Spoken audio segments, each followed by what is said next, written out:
দরসে কোরআন কিংবা দরুসুল কোরআনের আজকের প্রথম পর্বে আমরা সূরা ফাতিহার আলোচনা করব।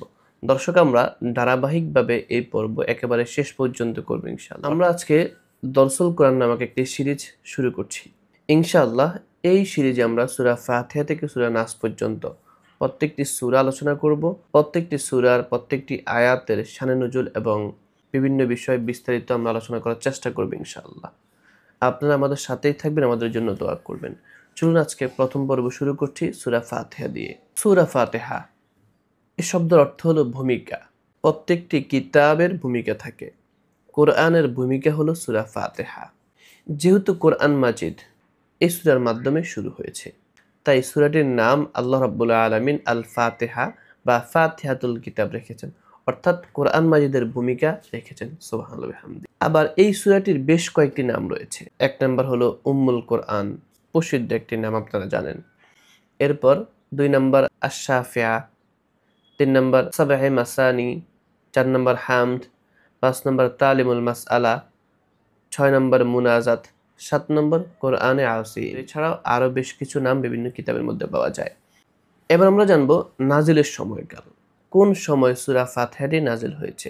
নবুয়তের একেবারে প্রথম দিকেই এই সূরাটি আল্লাহ তাআলা নাজিল করেছেন। নির্ভরযোগ্য বর্ণনা অনুযায়ী রাসূল করিম সাল্লাল্লাহু আলাইহি সাল্লামের উপর পূর্ণাঙ্গ সূরা হিসাবে এটাই প্রথম নাজিল হয়েছে, অর্থাৎ সূরা ফাতিহাটি একেবারে পূর্ণাঙ্গ রাসূলের উপর একসাথে নাজিল হয়েছে।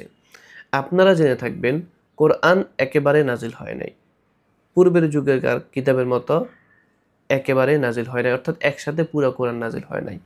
পদে পদে ধাপে ধাপে যখন যতটুকু প্রয়োজন হয়েছে আল্লাহ তাআলা নবুয়তের 23 বছর জিন্দেগিতে প্রেরণ করেছেন, নাজিল করেছেন। কিন্তু সূরা ফাতিহার বেলা একটু ভিন্ন। সূরা ফাতিহাটি আল্লাহ তাআলা একসাথে একেবারেই সম্পূর্ণটাই পুরাটাই নাজিল করেছেন। এর পূর্বে বিক্ষিপ্ত কিছু আয়াত নাজিল হয়েছে, যেগুলো সূরা ইকরায়, সূরা আলাকে আল্লাহ তাআলা নাজিল করেছেন। সূরা মুজাম্মিলে রয়েছে, সূরা মুদ্দাসসির সহ আরো বেশ কিছু সূরা আল্লাহ তাআলা ধাপে ধাপে নাজিল করেছেন।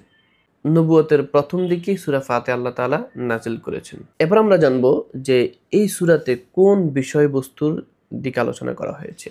সূরা ফাতিহা মূলত একটি প্রার্থনা, একটি দোয়া, অর্থাৎ আল্লাহ তাআলা তার গোলামদেরকে একটি দোয়া শিখিয়ে দিয়েছেন। যারা তার কিতাব অধ্যয়ন করতে যাচ্ছে, যারা কোরআন পড়তে যাচ্ছে, তার কিতাব অধ্যয়ন করতে যাচ্ছে, কিতাবের প্রারম্ভে সূরাটি সংযুক্ত করার উদ্দেশ্য হলো এই কথা বোঝানো যে তোমরা যারা এই কিতাব অধ্যয়ন করতে যাচ্ছ, এই কিতাব থেকে তোমরা যদি উপকৃত হতে চাও, এই কিতাব থেকে তোমরা যদি লাভবান হতে চাও, এই কিতাব পড়ে অর্থাৎ কোরআন পড়ে তোমরা যদি সফলকাম হতে চাও, তাহলে সর্বপ্রথম এ দোয়া করো, এ প্রার্থনা করো। সুবহানাল্লাহ। এই জন্যই তো আল্লাহ তাআলা নামাজের প্রত্যেকটা রাকাতে আমাকে আপনাকে প্রার্থনা শেখাচ্ছেন, দোয়া শেখাচ্ছেন। সুবহানাল্লাহ বিহামদিহি। মানুষের জ্ঞান সীমিত, এই কথা বলা ভালো। আমাদের জ্ঞান একেবারেই সীমিত। সে এই সীমিত জ্ঞান দ্বারা তার জন্য দুনিয়া ও আখিরাতের সবচেয়ে কল্যাণকর বিষয় ও মহান আল্লাহ রাব্বুল আলামিনের নিকট তার চাওয়ার বিষয় স্থির করতে সক্ষম নয়। তাই মহান রব অত্যন্ত দয়াপরবশ হয়ে মানুষকে শিখিয়ে দিচ্ছেন যে আমার নিকট তোমাদের চাওয়ার বিষয় কি কি, কি কি চাও বা কি কি চাওয়া উচিত, এবং এই কয়েকটি বিষয় বা এই একটি বিষয় আল্লাহ তাআলার নিকট চাওয়া, এই বিষয়ে আল্লাহ তাআলা শিখিয়ে দিয়েছেন। সূরা ফাতিহার মাধ্যমে মানুষ যখন তার জন্য কল্যাণকর একমাত্র বিষয়টি আল্লাহর নিকট প্রার্থনা করে, তখন আল্লাহ তাআলা সম্পূর্ণ কোরআন মাজিদ তার সামনে রেখে দিয়ে তার প্রার্থনার জবাব দেন। সুবহানাল্লাহ। যে তোমরা আমার নিকট যে প্রার্থনা করেছো তা এই কোরআন মাজিদে রয়েছে, অর্থাৎ পুরো কোরআন মাজিদে যা রয়েছে সূরা ফাতিহাতেই তা রয়েছে। সূরা ফাতিহাটাকে দিয়ে যদি জীবনটা সাজাও, তাহলে পুরো কোরআন দিয়ে জীবনটা সাজানো হয়ে যাবে। যদি সূরা ফাতিহাকে সামনে নিয়ে দুনিয়ার জীবনটা সাজাও, আখিরাতটা সুন্দর হয়ে যাবে। এই বিষয়টা সুস্পষ্ট যে সূরা ফাতিহা এমন আল্লাহ রাব্বুল আলামিনের নিকট বান্দার প্রার্থনা, আর পূর্ণাঙ্গ কোরআন মাজিদ হলো তার জবাব। সুবহানাল্লাহ বিহামদিহি। অর্থাৎ আল্লাহ তাআলার পক্ষ থেকে জবাব। আমরা একটা বিষয় খেয়াল করলে বুঝি, আপনারাও বিষয়টা বুঝবেন যে নামাজের প্রত্যেকটা রাকাতে সূরা ফাতিহা পাঠ করতে হয়। এর দ্বারা আল্লাহ রাব্বুল আলামিন কি মেসেজ দিচ্ছেন? আল্লাহ রাব্বুল আলামিনের নিকট প্রার্থনা করা বা প্রার্থনা জানানো হয়, এটা আল্লাহ তাআলা কি শিখিয়েছেন? আল্লাহ তাআলা শিখাচ্ছেন, বান্দা তোমাকে প্রত্যেকটা রাকাতে আমার কাছে দোয়া করতে হবে, প্রার্থনা করতে হবে, চাইতে হবে। নামাজ একটা কথোপকথন। নামাজে দাঁড়িয়েই প্রথমে সূরা ফাতিহা পড়লেন, আল্লাহ রাব্বুল আলামিনের কাছে আপনি দোয়া করলেন। পরবর্তীতে যে আয়াতগুলো পড়বেন, এগুলো আল্লাহর পক্ষ থেকে জবাব। আপনি কথা বলছেন, আল্লাহ তাআলা জবাব দিচ্ছেন। সুবহানাল্লাহ। কত সুন্দর সিস্টেম। সূরা ফাতিহার 7টি আয়াত রয়েছে। এর মধ্যে প্রথম 3টি আয়াত আল্লাহ রাব্বুল আলামিনের সাথে সম্পর্কিত, চতুর্থ আয়াতটি আল্লাহ এবং তার বান্দার সাথে সম্পর্কিত এবং শেষ 3টি আয়াত বান্দার সাথে সম্পর্কিত। সুতরাং সূরা ফাতিহার মাধ্যমে আল্লাহ রাব্বুল আলামিন আল্লাহ এবং তার বান্দার মধ্যে কথোপকথন সূচনা করেছেন। প্রথম 3টি আল্লাহ সম্পর্কিত, 4 নম্বরটি আল্লাহ এবং বান্দা সম্পর্কিত, পরের 3টি বান্দার সম্পর্কিত। সুবহানাল্লাহ বিহামদি। কত সুন্দর, মহান রবের কুদরত দেখেন। এখন আমরা জানবো সূরা ফাতিহার শাব্দিক অর্থ। বিসমিল্লাহির রহমানির রহিম। পরম করুণাময় আল্লাহ রাব্বুল আলামিন অসীম দয়ালু রবের নামে শুরু করছি। আলহামদুলিল্লাহি রাব্বিল আলামিন। আলহামদুলিল্লাহ অর্থ সকল প্রশংসা, লিল্লাহ অর্থ আল্লাহ রাব্বুল আলামিনের জন্য, রব্বি অর্থ রব, আলামিন অর্থ জগৎসমূহের, অর্থাৎ সকল প্রশংসা আল্লাহর জন্য যিনি জগৎসমূহের রব। এরপর আর রহমানির রহিম, যিনি পরম দয়ালু, অসীম দয়ালু, যিনি পরম দয়ালু। মালিক ইয়াউমিদ্দিন, এখানে মালিক অর্থ মালিক, ইয়াউম অর্থ দিবস, দিন অর্থ বিচার। মালিক অর্থ যিনি মালিক, ইয়াউম অর্থ দিবসকে বোঝানো হয়েছে, কিয়ামতের দিবসকে বোঝানো হয়েছে। ইয়াউমুদ্দিন, দিন অর্থ বিচার দিবসকে বোঝানো হয়েছে, অর্থাৎ মালিক ইয়াউমিদ্দিন অর্থ যিনি বিচার দিবসের মালিক। 4 নম্বর ইয়্যাকা না'বুদু ওয়া ইয়্যাকা নাস্তাঈন। ইয়্যাকা অর্থ কেবল আপনারই, না'বুদু আমরা ইবাদত করি, ইয়্যাকা না'বুদু কেবল আপনারই ইবাদত করি, ওয়া ইয়্যাকা নাস্তাঈন আর কেবল আপনারই, নাস্তাঈন সাহায্য, আমরা সাহায্য চাই। ইয়্যাকা না'বুদু ওয়া ইয়্যাকা নাস্তাঈন অর্থ হলো আমরা কেবল আপনার ইবাদত করি এবং আপনার নিকটেই সাহায্য চাই। ইহদিনাস সিরাতাল মুস্তাকিম, এখানে ইহদিনা অর্থ আমাদেরকে প্রদর্শন করুন, আমাদেরকে দেখান। সিরাত অর্থ পথ, মুস্তাকিম সরল সুদৃঢ়, অর্থাৎ আমাদেরকে প্রদর্শন করুন, আমাদেরকে দেখান সরল সুদৃঢ় সঠিক পথ। সুবহানাল্লাহ বিহামদি।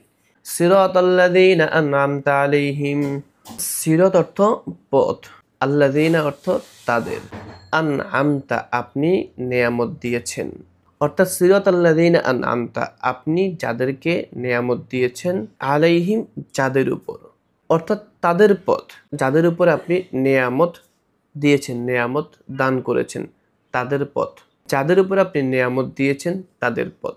গায়রিল মাগদুবি আলাইহিম, নয় তাদের পথ, অর্থাৎ তাদের পথ না, মাগরিব গজব পড়েছে, অর্থাৎ ইহুদি সম্প্রদায়কে আল্লাহ তাআলা এখানে উদ্দেশ্য করেছেন। আলাইহিম যাদের উপর, আলা এবং নয় তাদের পথ, দাল্লিন যারা পথভ্রষ্ট, নাসারা, এখানে ইহুদ নাসারার কথা আল্লাহ তাআলা স্পষ্ট উল্লেখ করেছেন, অর্থাৎ ইহুদি নাসারা তাদের পথ নয় যাদের উপরে আপনি গজব নাজিল করেছেন, যাদের উপর আপনি বিপদ মুসিবত নাজিল করেছেন, এবং নাসারাদের পথও নয় যারা পথভ্রষ্ট।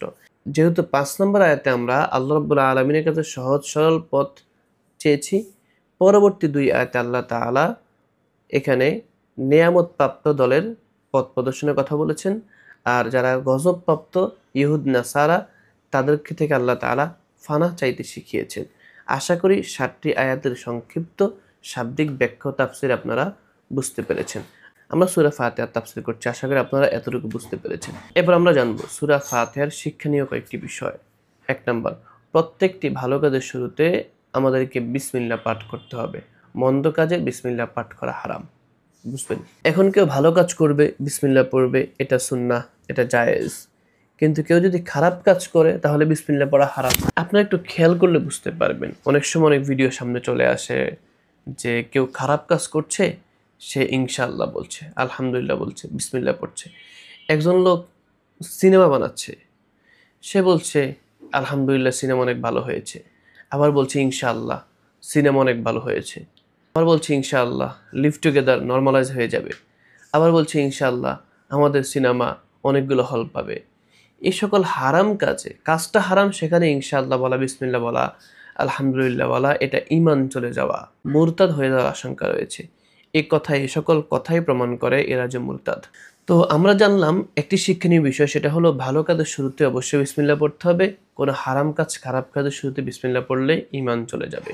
2 নাম্বার শিক্ষা হলো দুনিয়া ও আখিরাতের কল্যাণজনক বিষয়গুলো আল্লাহ রাব্বুল আলামিনের কাছে চাইতে হয়।